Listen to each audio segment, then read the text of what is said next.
Friends, ये तो हम सभी जानते हैं कि फ़र्टिलाइज़र हमारे प्लांट के लिए कितने यूज़फुल होते हैं और उनकी ग्रोथ बिना फ़र्टिलाइज़र के संभव ही नहीं हो सकती, चाहे वो केमिकल फ़र्टिलाइज़र हों या ऑर्गेनिक फ़र्टिलाइज़र हों।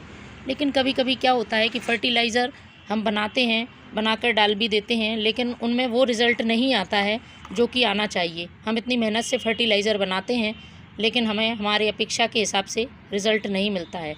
तो ऐसे कौन सी गलतियां हम करते हैं फ़र्टिलाइज़र डालते वक्त, और हमें कौन सी सावधानी रखनी चाहिए फ़र्टिलाइज़र के यूज़ के समय, जिससे कि हमारा प्लांट फ़र्टिलाइज़र से ग्रोथ करे, ना कि उस फ़र्टिलाइज़र का उसको नुकसान हो और वो प्लांट हमारा ख़राब हो जाए। फ़र्टिलाइज़र का यदि हम यूज़ करते समय कुछ एक गलतियां कर देते हैं तो प्लांट को फ़ायदा की बजाय नुकसान हो सकता है। तो आज मैं 4 से 5 बातें जो बहुत ही ज़रूरी हैं हमारे फ़र्टिलाइज़र को यूज़ करते समय, कितना फ़र्टिलाइज़र देना है, किस समय हमें फ़र्टिलाइज़र देना है, चाहे वो सॉलिड फ़र्टिलाइज़र हो या लिक्विड फ़र्टिलाइज़र हो, तो ये सारी बातें मैं आपको बताने वाली हूँ। यदि आप इन बातों को ध्यान देते हैं तो जितना ज़रूरी फ़र्टिलाइज़र देना है प्लांट में, उतना ही ज़रूरी, बल्कि उससे ज़्यादा ज़रूरी फ़र्टिलाइज़र को देने का तरीका होता है। यदि वो आप जान लेते हैं तो आपका फ़र्टिलाइज़र आपको बहुत ही अच्छा रिज़ल्ट देगा।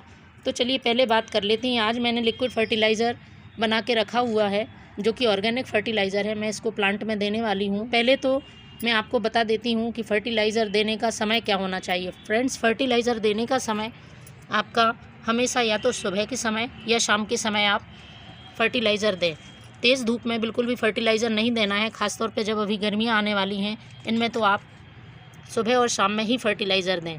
दूसरी बहुत ज़रूरी बात है कि फ़र्टिलाइज़र देते समय आपकी मिट्टी नम होनी चाहिए। उसमें ज़्यादा पानी नहीं, लेकिन इतनी नम होनी चाहिए कि फ़र्टिलाइज़र डायरेक्ट से हमारी जो रूट्स हैं उन पर अटैक ना करे, क्योंकि कोई कोई फ़र्टिलाइज़र यदि आप सही मात्रा में नहीं बनाते हैं तो वो हमारे प्लांट को जला देते हैं।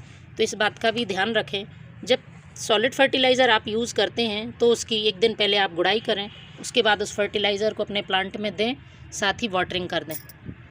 तीसरी बात है कि प्लांट में जब भी आप फ़र्टिलाइज़र दे रहे हैं तो आप देख लें किसी भी तरह का बीड्स ना हो और आपकी प्लांट की सॉइल बिल्कुल से ठीक हो, क्योंकि जब हम फ़र्टिलाइज़र देंगे और उसमें प्लांट की मिट्टी में किसी तरह की खरपतवार होगी तो वो सारे पोषक तत्व वही एब्जॉर्ब कर लेगी और हमारे प्लांट के लिए नहीं पहुंच पाएंगी।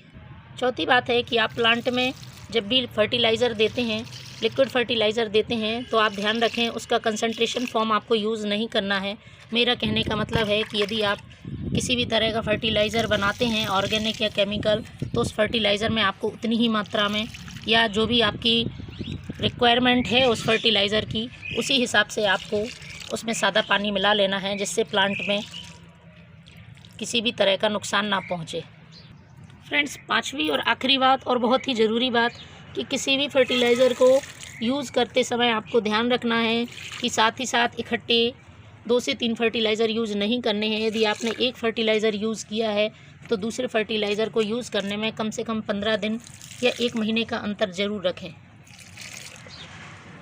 तो फ्रेंड्स, ये सारी बातें यदि आप ध्यान रखते हैं तो आपका प्लांट बहुत ही अच्छी ग्रोथ करेगा और जो भी आप फर्टिलाइज़र डाल रहे हैं वो उसके लिए बहुत ही यूज़फुल होगा। थैंक